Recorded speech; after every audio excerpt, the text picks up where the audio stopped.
Hello there, everyone. How are you? Michael Zuber, author of One Rental at a Time. You can find that book on Amazon and Audible.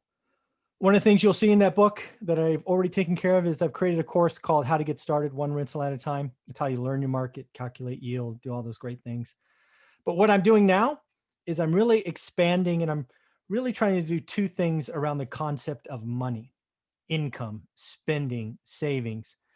I'm trying to help families understand where they are so they can get to where they're going. Lots of people talk about financial freedom, really understand what that is. Others, you know, aspire to things like that. And then another thing I'm going for is let's really encourage people to talk to kids about money and really understand that money, income, taxes, saving, spending, those aren't dirty words. In fact, they're very important to understand. And I'm creating a course. Actually, this video will likely appear in that course as a bonus video, but I'm actually going to put this out on YouTube because it's something I'm still playing with and I want your feedback.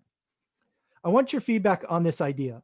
I'm proposing that there are three money situations. And it's these money situations that drive decisions, that drive activities. So without further ado, let me bring them up. Let me talk about them. And again, I really look forward to getting your feedback. These are ideas I'm still playing with. This course, this idea is going to become something great. But I want your feedback. I want to hear, does it make sense? Did I miss something? Was anything confusing? So let's bring it up. Let me share this view. And here we go. Let's make it bigger, sorry. So one of the things I'm looking at when I'm building this course is you've seen me talk about it's not dollars or price, it's time. You've seen me talk about a very complex spreadsheet where we talk about your budgets, actuals. We talk about your income, your net income, your spending, what dollars are left over. What I'm looking at now is I see people in different situations. And the key to my idea is it's not about how much money you make. It's not how much money you make. It's more about how much you spend and how much you have available for discretionary items. So let me bring this up. Let me talk about it. And again, please let me know what you think. So again, this whole discussion is really simple math. What is your net income, not gross? So what is your income after taxes? What is your monthly bills, right? What is fixed?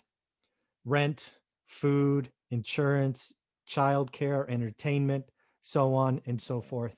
And yes, this is Jimbo. You may hear him grunt and groan, but we're going to give this a shot because I love him. And then what is left?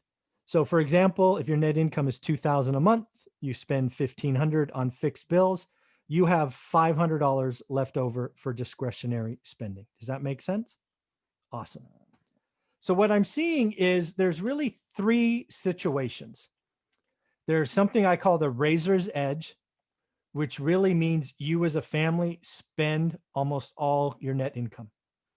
This was how I was raised. This was the environment I was in. And I don't know the exact numbers, but in my earlier example, if they made $2,000 net income, I bet you they had 1,800, 1,900 committed, right? So there was no room for discretionary items. Then there is the slippery slope. This might have been where I was at when I got my first real job, right? I was still spending very lightly, but what did I do? I got it, instead of saving more money, I got a new car. I got moved into a nicer place. I just let my expenses rise. So eventually I was living in the razor's edge. And then there's the quiet comfort, right? You have plenty of leftover, your bills are paid for, and you're saving money pretty routinely. So I think these are the three categories that people find them in. So let me describe them here in detail. So I think the razor's edge are for the people that live that have 0 to 15% of their leftover or net income discretionary, what I'm calling freedom dollars. So the size of the circle, this will come out of my course. In my course, the spreadsheet I'm building, this circle is the size, is your net income. In my earlier example, you could think of this circle as $2,000. Then what's the red? The red is money that you have spent before day one. It's rent, it's or mortgage, it's food, it's entertainment, it's cars, it's credit cards, it's student loans, mobile phones, internet, whatever it is, right? It's money that's already spent.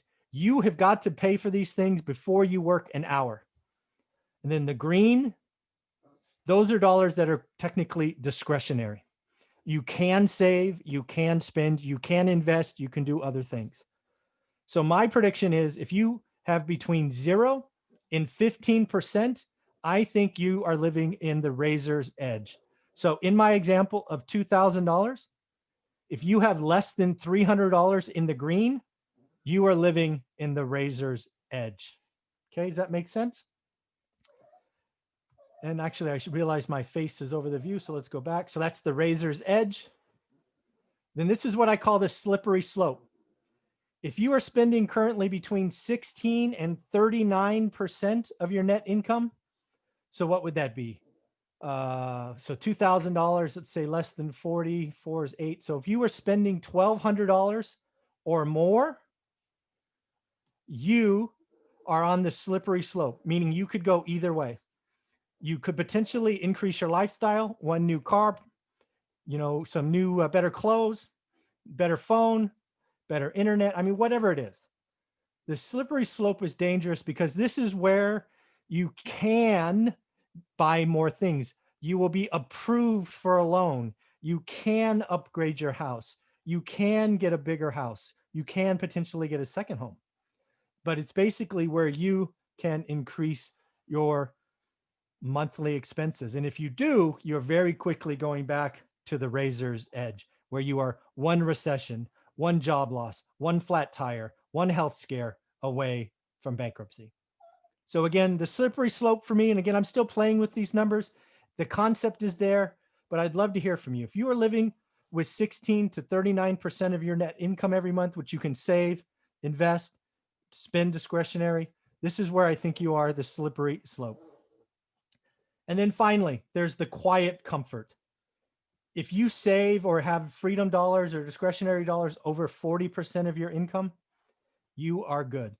In this circle, again, it would be $1,000, right? If the circle was 2,000 from our earlier example, because it's 50-50, you have $1,000 fixed expenses and you have $1,000 that are discretionary that you can save or do something else. I believe if you have over 40% of your dollars or your net income available to save, you have and enjoy quiet comfort. It's these individuals that just, these are the millionaire next doors. These are the ones with the used cars. These are the ones that, are just the quiet millionaires, and they live very quietly and comfortably. So in the end, all of this course, this whole idea is coming to me as I'm trying to help people.